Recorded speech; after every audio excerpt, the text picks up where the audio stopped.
এই পৃথিবীতে আল্লাহর দ্বীনকে বাস্তবায়ন করতে যেয়ে অথবা বিজয়ী করতে যেয়ে কাফেরদের বিরুদ্ধে সশস্ত্র সংগ্রামে যে মুমিন ব্যক্তি নিহত হয় তাকে শহীদ বলে। আই রিপিট, আমি আবারও বলছি, আল্লাহর জমিনে আল্লাহর দ্বীনকে বিজয়ী করতে যেয়ে কাফেরদের বিরুদ্ধে সশস্ত্র সংগ্রামে যে মুমিন ব্যক্তি নিহত হয় তাকে শহীদ বলা হয়। সহিহ বুখারীর বর্ণনা এসছে যে সাহাবারা আল্লাহ রাসূল সাল্লাল্লাহু আলাইহি সাল্লামকে জিজ্ঞেস করেছিলেন যে, হে আল্লাহ রাসূল, কারা আল্লাহ রাস্তায় জেহাদ করছে এটা আমরা কিভাবে বুঝবো? তার উত্তরে আল্লাহর হাবিব সাল্লাল্লাহু আলাইহি ওয়াসাল্লাম বলেছিলেন, মান কাতালা লিতাকুনা কালিমাতুল্লাহি হিয়াল উলিয়া ফাহুয়া ফি সাবিলিল্লাহ। যে ব্যক্তি আল্লাহর দ্বীনকে, আল্লাহর বিধানকে কিংবা আল্লাহর আইনকে বাস্তবায়নের জন্য, আল্লাহর দ্বীনকে বিজয়ের জন্য যে সংগ্রাম করে যাচ্ছে সেই আল্লাহর রাস্তায় আছে। আর সে আল্লাহর রাস্তায় থাকা অবস্থায় যদি কেউ মৃত্যুবরণ করে বা নিহত হয় তাকে ইসলাম শহীদ বলে ঘোষণা করেছে। তবে সেক্ষেত্রে একটি শর্ত রয়েছে, সেটি হচ্ছে দুন আগারাদিন মিন আগারাদিদ দুনিয়া। দুনিয়ার কোনো কারণে, দুনিয়ার কোনো লোভে পড়ে, দুনিয়ার কোনো স্বার্থের জন্য যদি কেউ আল্লাহ রাস্তায় জেহাদ করে মৃত্যুবরণও করে, সেই শহীদের কোনো মর্যাদা বাদাম আল্লাহ তাআলার কাছে নেই।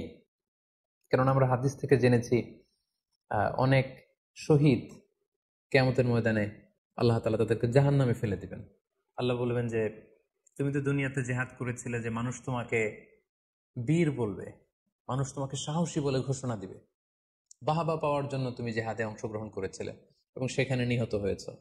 তো তুমি নিহত হওয়ার পরে মানুষ তো তোমাকে বীর বলেছে, বাহাবা দিয়েছে, সাবাস বলেছে, যে কারণে তুমি এই জিহাদে অংশগ্রহণ করেছো সেটা দুনিয়াতেই তুমি পেয়েছো। তো আমার কাছে তুমি কি চাও? আমার কাছে তোমার জন্য কিছু নেই। Go to the hell fire, জাহান্নামে যাও।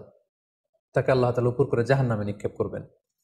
তো এজন্য শর্ত হচ্ছে যে দুনিয়ার কোনো স্বার্থে নয়, শুধুমাত্র কেবলমাত্র আল্লাহর দ্বীনকে আল্লাহর জমিনে বিজয়ী করার জন্য যদি কেউ সশস্ত্র সংগ্রামে নিহত হয় তাদেরকে শহীদ বলা হয়। এখন প্রশ্ন হচ্ছে, যারা কাফেরদের বিরুদ্ধে জেহাদ করতে যেয়ে যুদ্ধে নিহত হলো তারা শহীদ, তারা ছাড়া কি আর কেউ শহীদ হতে পারবে না? এই প্রসঙ্গে আমরা বলবো যে বেসিকলি ইসলামী শরিয়াতে শহীদ দুই ধরনের। ইবনু হাজার আল আসকালানি উনিও শাহাদাতের প্রকারভেদ করতে যেয়ে বলেছেন যে শহীদ দুই প্রকার। একটা হচ্ছে শাহিদ উদ্দুনিয়া ওয়াল আখরা, যেটা আমরা বলেছি যারা আল্লাহ রাস্তায় নিহত হয়েছে তারা। আরেকটা হচ্ছে শাহিদুল আখরা, যারা দুনিয়াতে আল্লাহর রাস্তায় নিহত হয়নি কিন্তু পরকালে তারা শাহাদাতের মর্যাদা লাভে ধন্য হবে। প্রথম প্রকার হচ্ছে শাহিদুদ দুনিয়া ওয়াল আখরা, যেটাকে আমরা বলি শাহাদাতে হাকিকি, মানে প্রকৃত শহীদ। এরাই হচ্ছে মূলত শহীদ। এদেরকে আল্লাহ তাআলা মৃত বলতে নিষেধ করেছেন।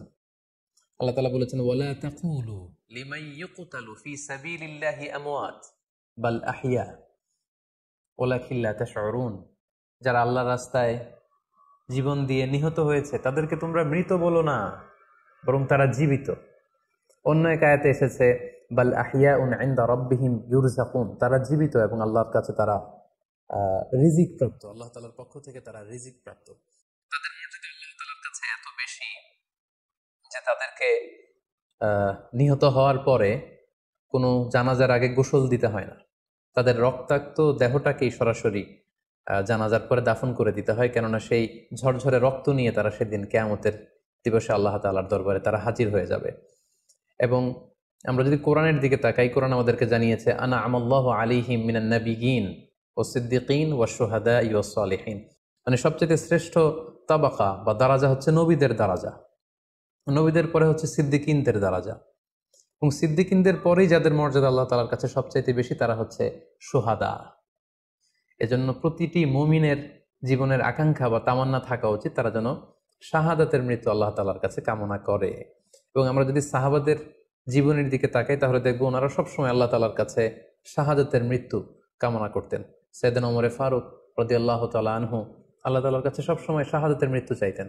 সহিহ বুখারীর বর্ণনায় এসেছে ওমর ফারুক রাদিয়াল্লাহু তাআলা আনহু দোয়া করতেন আর বলতেন, আল্লাহুম্মা রযুকনি শাহাদাতান ফি সাবিলিক ওয়াজআল মাউতি ফি বালাদি রাসূলিক, মানে হে আল্লাহ, আপনি আমাকে শাহাদাতের মৃত্যু নসিব করুন এবং আপনার প্রিয় হাবিবের শহর মদিনা শহরে আমার মৃত্যু আপনি নসিব করুন। এবং আমরা যদি ওমর ফারুকের জীবনের দিকে তাকাই তাহলে আমরা দেখব যে উনি শহীদের মৃত্যু লাভ করেছিলেন। একজন অ্যাসাসিনেটরের মাধ্যমে আত্মাইর আঘাতে তিনি শহীদ হয়েছিলেন, এবং আল্লাহ রাসূল সাল্লাল্লাহু আলাইহি ওয়াসাল্লামের পাশে আবু বকর রাদিয়াল্লাহু তাআলা আনহুর কবর, তার পাশেই কিন্তু ওমর ফারুকের কবর। তার মানে মদিনাতেই তিনি আল্লাহ রাসূল সাল্লাল্লাহু আলাইহি ওয়াসাল্লামের পাশে মৃত্যুবরণের পরে শোয়ার সৌভাগ্য তিনি অর্জন করেছেন। তাহলে এই আলোচনা থেকে আমরা বুঝলাম যে প্রকৃত শহীদ হচ্ছে যারা আল্লাহর রাস্তায় নিহত হয় এবং এর মর্যাদা আল্লাহ তাআলার কাছে অনেক বেশি। কিন্তু এই শাহাদাতে হাকিকি বা প্রকৃত শহীদ ছাড়াও আরো অনেক মৃত ব্যক্তিকে আল্লাহ রাসূল সাল্লাল্লাহু আলাইহি ওয়াসাল্লাম শহীদি মৃত্যুর সুসংবাদ দিয়েছেন।